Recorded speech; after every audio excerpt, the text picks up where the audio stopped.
Muy buenas tardes, siendo las 3 en punto de la tarde, vamos a dar inicio a nuestra sesión en línea del Tecnólogo en Desarrollo Publicitario.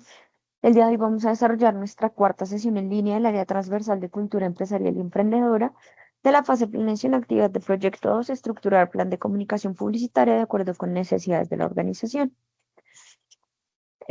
Hoy vamos a continuar y a finalizar la competencia a gestionar procesos propios de la cultura emprendedora y empresarial de acuerdo con el perfil personal y los requerimientos productivos y sociales. Vamos a revisar el cronograma de actividades de aprendizaje y de las evidencias a desarrollar. Vamos a hablar de la evidencia modelo financiero. Vamos a tener un espacio de dudas, inquietudes y posteriormente el cierre de la sesión. Recordemos que esta fase inició el 9 de abril del 2025 y termina el 12 de noviembre del 2025 para completar una duración de 1.200 horas. Que la competencia gestionar procesos propios de la cultura emprendedora y empresarial de acuerdo con el perfil personal y los requerimientos productivo y social, trabaja con el material de formación Fundamentos Financieros para Emprender. Este es nuestro cronograma de actividades. Esta competencia se compone de 3 entregas en las cuales ya debieron haber entregado y aprobado el DOFA personal, identificar habilidades personales como emprendedor, la cual finalizó el 20 de abril. La evidencia modelo Canvas del emprendimiento, la cual terminó el 1 de mayo. Y en este momento estamos trabajando un modelo financiero, la cual finaliza el 8 de mayo del 2025, es decir, este jueves. Por tal motivo, hoy estamos desarrollando nuestra última sesión de esta competencia transversal.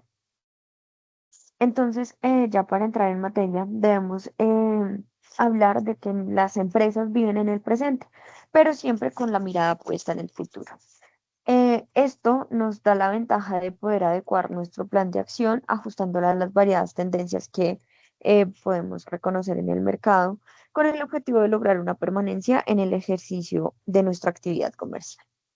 El análisis de la viabilidad es una herramienta financiera muy útil que nos ayuda a proyectar a futuro la empresa que pues nosotros queremos crear, en aras de identificar si aceptamos o rechazamos el proyecto en particular.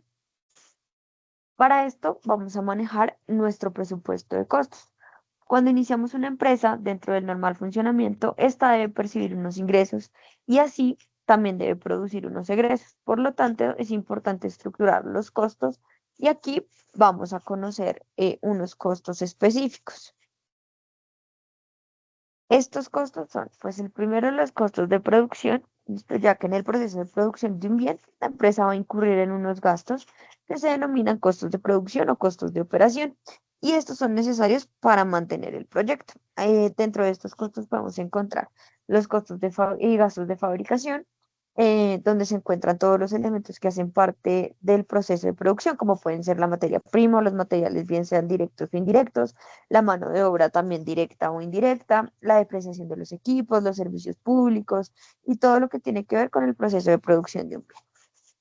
Aquí también encontramos los gastos de venta que se dan cuando la empresa decide vender sus productos y cuando hace promoción de ventas.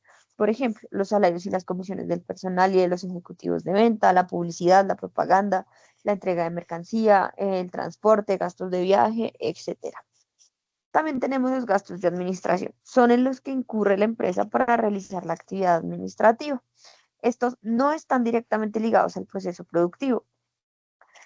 Aquí encontramos salarios de personal administrativo, honorarios, depreciación, pagos por alquiler, servicios públicos, gastos de aseo, papelería, artículos de escritorio de las personas de la parte administrativa, seguros, impuestos, mantenimiento y todo aquello. Y finalmente tenemos los gastos financieros que se dan cuando una empresa pues inicia sus labores, en ocasiones lo hace con préstamos, esto es decir, pues no tiene el capital, sino lo hace por medio de un préstamo. Entonces, estos van a generar unos intereses sobre la deuda que hemos adquirido, lo que se considera como un gasto financiero. Y también existen las comisiones que se cancelan cuando se formaliza un préstamo o algunos servicios bancarios que tienen que ver con el financiamiento de la empresa. Dentro de este presupuesto de costos también encontramos el costo unitario. ¿Listo? Después de que hemos establecido los costos totales en los cuales vamos a incurrir para poder llevar a cabo las actividades de la empresa en un determinado ciclo, en un determinado tiempo, es necesario que determinemos el costo unitario del producto fabricado. En el proceso de producción de un bien y de acuerdo pues a la complejidad van a intervenir distintos gastos. Por eso debemos clasificarlos en gastos fijos y gastos variables. Los fijos, pues como su nombre lo determina, siempre van a estar presentes y siempre vamos a pagar por ellos. Estos van a establecer el funcionamiento de la empresa y pues son independientes del volumen de producción que tengamos. Por ejemplo, la nómina, los seguros, los servicios públicos, los arriendos y todo esto. Estos siempre van a estar presentes. Mientras que los gastos variables sí van a depender o sí van a tener en cuenta la producción y los niveles de la producción. Además de las ventas, pues los gastos por estos conceptos pueden variar. A más producción y venta, mayores gastos. O a menor producción y venta, menor va a ser el gasto. Entonces, por ejemplo, la materia prima, los insumos, la mano de obra directa, los costos de los bienes vendidos, las comisiones de ventas, gastos de envío, salarios, el número de empleados temporales o de empleados de media jornada, como bonificaciones a los empleados y otras cosas. ¿Listo? Que van directamente ligados a la producción. Entonces, cuando hemos determinado el total de los costos fijos y los costos variables, vamos a establecer los costos totales de producción utilizando una fórmula que es muy sencillo. Costo total va a ser igual a costos fijos más costos variables. ¿Listo? Entonces, se identifican costo total con el CT, costos fijos con el CF y costos variables con el CV. Costo total, muy sencillo, costo fijo más costo variable. Ahí no hay nada más. Y teniendo ya el dato de ese costo total, pues vamos a determinar cuánto nos cuesta producir una unidad, es decir, el costo unitario, pues simplemente dividiendo el costo total en la cantidad de unidades que hemos producido. ¿Listo? Entonces, el costo total dividido en el número total de unidades que que tuvimos en la producción. Y finalmente encontramos el precio de venta. Cuando ya hemos determinado el costo unitario de producción, ¿cierto? Es indispensable que fijemos el margen de utilidad que esperamos alcanzar en la venta de esa unidad producida. Esta se establece generalmente desde la gerencia de la empresa y es fundamental para poder construir el precio de venta. En ocasiones tenemos en cuenta algunos factores como el precio unitario, el precio de la competencia y la calidad del producto, para que pues la utilidad se ajusta y no haga que el producto salga al mercado con valores muy elevados. La fórmula para determinar el precio de venta es muy sencillo. Es el costo total más el margen de utilidad. ¿Listo? Eso nos va a dar el precio de venta.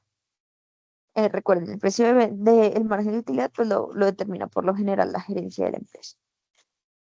Luego ya llegamos a nuestros estados financieros. Estos van a mostrar las proyecciones financieras de nuestro proyecto o de nuestra empresa y se elaboran para la vida útil estimada. Estos exponen el proceder que va a tener la empresa en el futuro frente a las necesidades de fondos, comportamiento de costos, gastos e ingresos, impactos en los costos financieros, cómo se van a comportar las utilidades, la producción de efectivo y la utilidad de dividendos. Son muy importantes para poder determinar los indicadores financieros cuando estamos realizando la evaluación financiera del proyecto. Esos estados financieros, los más relevantes para el inicio de una empresa, son el flujo de caja o efectivo, ¿listo? Que representa los ingresos y egresos de la operación normal de la empresa en un periodo de tiempo determinado. Y también se puede llamar flujo de efectivo, flujo de caja, flujo de tesorería. La principal característica de este estado financiero es que nos va a mostrar el movimiento de efectivo de nuestro proyecto o de nuestra empresa en ese momento específico y nos va a indicar la situación de la misma al final del periodo estudiado.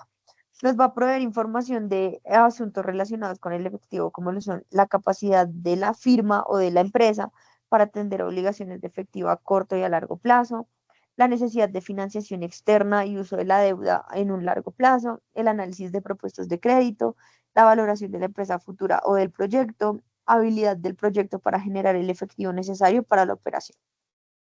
En la elaboración de un estado de flujo de efectivo debemos tener en cuenta unos elementos básicos.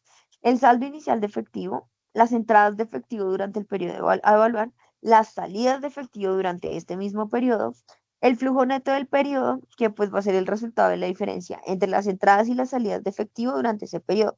Y finalmente, el saldo final de efectivo, que es el resultado de sumar el saldo inicial de efectivo y el flujo neto del periodo.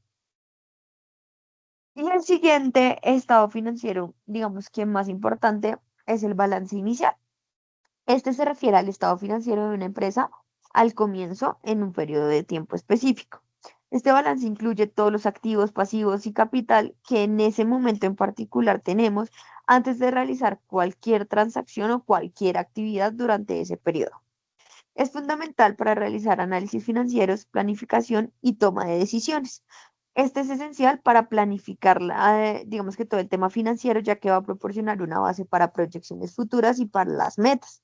Nos va a ayudar a evaluar la salud financiera al inicio de un periodo, comprendiendo la estructura de nuestros activos, nuestros pasivos y el capital. Esto nos va a facilitar la toma de decisiones informadas sobre inversiones, financiamiento y estrategias comerciales. Y finalmente tenemos los indicadores financieros. Cuando ya queremos determinar si el proyecto es conveniente o no, debemos plantear y analizar unos indicadores financieros para poder tomar una decisión que sea efectiva y objetiva. Aquí vamos a encontrar el punto de equilibrio que nos va a permitir determinar el nivel de un negocio en el cual pues los ingresos igualan a los egresos y por lo tanto no nos va a dar ni una ganancia ni una pérdida. Esto se realiza para determinar las líneas más bajas de producción o de ventas con los cuales pues puede funcionar el proyecto sin poner en peligro la viabilidad financiera. Entre más bajo es el punto de equilibrio, son mayores las probabilidades de que el proyecto en algún punto obtenga utilidades y reduce el riesgo de que incurra en pérdidas. Tenemos la tasa interna de oportunidad o TIO, que es la tasa de interés pertinente al costo de oportunidad. También pues la podemos considerar como la rentabilidad mínima requerida en el proyecto de inversión, de acuerdo con el riesgo que se asume, que pues al ser comparada con el retorno que esperamos del proyecto, debe lograr cubrir el capital inicial que hemos invertido, los costos de la operación, los intereses por el pago de endeudamiento con terceros y debe cumplir con las expectativas de utilidad de los accionistas. Luego tenemos el valor actual neto BAN o el valor presente neto BPN.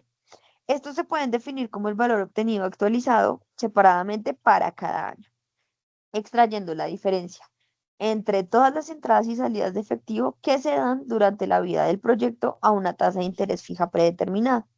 También incluye inversiones, las cuales pues debemos rescatar del flujo neto de ingresos y egresos. Debe tomarse en cuenta que esta tasa de actualización debe ser igual a la tasa de interés pagada por el prestatario y va a reflejar el costo de oportunidad de capital. Y finalmente tenemos la tasa interna de retorno o la TIR, que se encarga de evaluar la rentabilidad de un proyecto de acuerdo a los flujos de caja para compararla con el costo de capital, es decir, al costo de financiación del proyecto. Este costo de capital abarca dos aspectos importantes, los recursos propios y los proporcionados por entidades bancarias. Entonces, para poder aceptar el proyecto como rentable, la tasa interna de retorno debe ser mayor al costo del capital. Tanto el BPN como la TIR siempre deben ser positivos para que el proyecto sea viable, con el fin de asegurar la viabilidad futura. Por eso debemos ser muy precisos y conscientes en el manejo de cada uno de los datos para que obtengamos resultados válidos que nos permitan guiar eficazmente el proyecto. Entonces, llegamos a nuestra guía de aprendizaje de la evidencia modelo financiero, que nos dice, como parte final y decisiva para el análisis del emprendimiento, el equipo desarrollará la evidencia mediante los siguientes pasos, es decir, es una evidencia grupal. Dice, construye el presupuesto de ventas en el cual identifique precios de venta unitarios, la cantidad de unidades vendidas, costos fijos y variables. Asimismo, define el margen de contribución por producto y la venta total. Segundo punto, elabora el presupuesto de personal, plantee la cantidad de personal que lo apoyará en el emprendimiento, salarios devengados de forma individual, el cálculo de las prestaciones sociales por cada colaborador y una consolidación general. Tercero, estime los activos fijos necesarios para la puesta en marcha del emprendimiento. Cuarto, define el capital inicial que usted como emprendedor requiere para el inicio de actividades. Si este capital se obtiene por capital propio o de inversionistas externos, fuentes de financiamiento, subsidios, entre otros. Quinto, con la información recolectada en los puntos anteriores, proceda a elaborar los diferentes estados financieros como lo son el flujo de caja y el balance inicial del emprendimiento. Recuerde revisar los contenidos propuestos en el componente formativo Fundamentos Financieros para Emprender. ¿Listo? Entonces, ¿qué me deben entregar? Quiero ver el presupuesto de ventas, quiero ver el presupuesto de personal con todo lo que allí pide, quiero ver los activos fijos, quiero ver la composición del capital accionario y quiero ver claramente después de esto el flujo de caja y el balance inicial de la empresa. ¿Qué me deben entregar? Un Excel de extensión libre. ¿Listo? Creo que es muy claro, listo, porque les aclaro formato en Excel para facilitar su lectura. ¿Listo? Y para que puedan entregar pues distintas hojas dentro del mismo Excel, no un PDF que de pronto hace más difícil la lectura de la información. Eso es realmente todo. En este momento se abriría un espacio de dudas e inquietudes, pero teniendo en cuenta que no tenemos aprendices conectados, se dará por terminada la sesión. como lo mencioné, es la última y en unos minutos será cargada la grabación a la plataforma para que todos tengan acceso a la información. Agradezco mucho la atención y que tengan una buena tarde. Hasta luego.